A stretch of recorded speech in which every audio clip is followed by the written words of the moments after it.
Hi guys, tara samahan nyo nga pala muna kami dito sa Daiso, Japan. Araw nga pala ito ng linggo at mag-aalas 6 na rin ng hapon. Napag-isipan namin na pumunta muna sa Daiso. Dito nga pala kami nakatira sa Edogawa. Sa mga nagtatanong, Tokyo pa rin po ito. Dumaan nga pala kami ng JP Post para i-check sana kung may sahod na, pero sarado na pala itong JP Post na malapit sa amin. Ang maganda nga pala dito sa Japan, napakalapit ng mga bus stop.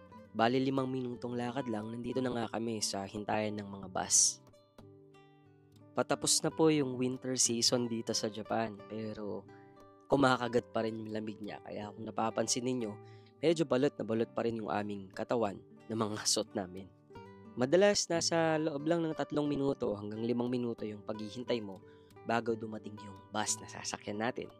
At ito nga pong bus stop na malapit sa amin ay may upuan, kaya pwede kaming umupo muna habang naghihintay ng bus. Ang ganda talaga ng Japan, lalo na kapag ganitong padilim na o lalo na kapag gabi na. Anyway, dahil weekend nga pala ngayon, medyo mas matagal ng konti yung paghihintay mo sa bus na susunod. Mas madalang ng konti. Gawa nga ng siguro karamihan, wala namang pasok. Standing ovation nga muna tayo ngayon kasi wala nang maupuan. Pero pansinin nyo, kahit halos puno ng tao dito sa loob ng bus, napakatahimik pa rin po. Ganyan kadisiplinado yung mga Hapon. Mula doon sa bus stop, halos 15 minutes din po yung aming biyahe papunta nga dito sa Koiwa Station kung saan matatagpuan itong Daiso. And bago nga kami pumasok sa Daiso, meron kaming nadaanan na flower shop. At kahit gabi na nga no, yung mga bulaklak nila dito talagang fresh na fresh pa rin. Kung ikukumpara ko yung presyo ng mga bulaklak dito sa Japan kaysa sa Pinas, palagay ko mas mura yung mga bulaklak dito sa Japan. Kasi yung iba halos nagkakahalaga lang ng mga 200 yen. Pero siguro depende rin sa mga klase nila. At saka kahit saang sulok ng Japan mo tignan, parang isa sa mga sikat na negosyo itong flower shop dito sa Japan. At ito na nga, nandito na nga po tayo sa Daiso, Japan. Pag nandito ka sa Daiso, Japan, napakarami mong pwedeng mabili. Tapos, napakamura ng mga bilihin. Ang pinakamura atang mga products dito, generally ay halos 110 yen. Kasama yung tax doon syempre. Kayang tawag din ay Hakien shop kasi karamihan nga po ng mga produkto ay 100 yen or 110 yen. Pero ulitin ko lang hindi po lahat ng presyo dito magkakaiba po, yan lang po yung base price. At andito nga si Mami Shai sa cosmetics area kasi yung iba dyan, pipicturan niya at ipopost niya para sa aming pasabay. Yung iba naman po may mga request na sinisend sa amin yung picture o kaya yung detalye at saka namin hinahanap.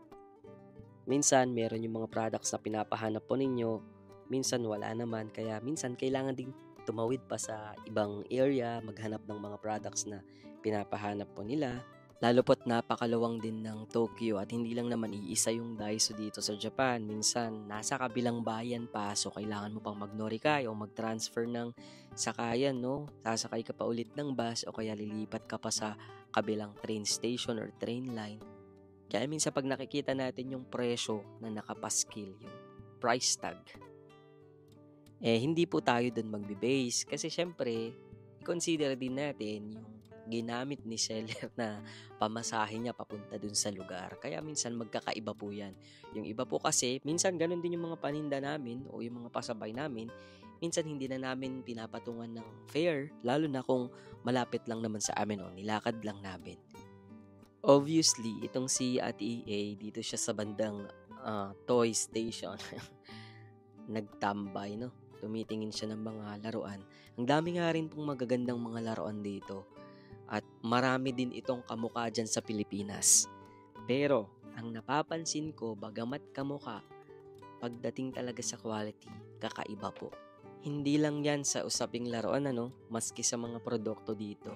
Kasi baka isipin ng iba, meron din ganyan dito sa Pilipinas. Opo, pero kadalasan or halos sa pagkakaalam ko iba pa rin po talaga yung kalidad ng mga produkto na nanggaling mismo dito sa Japan.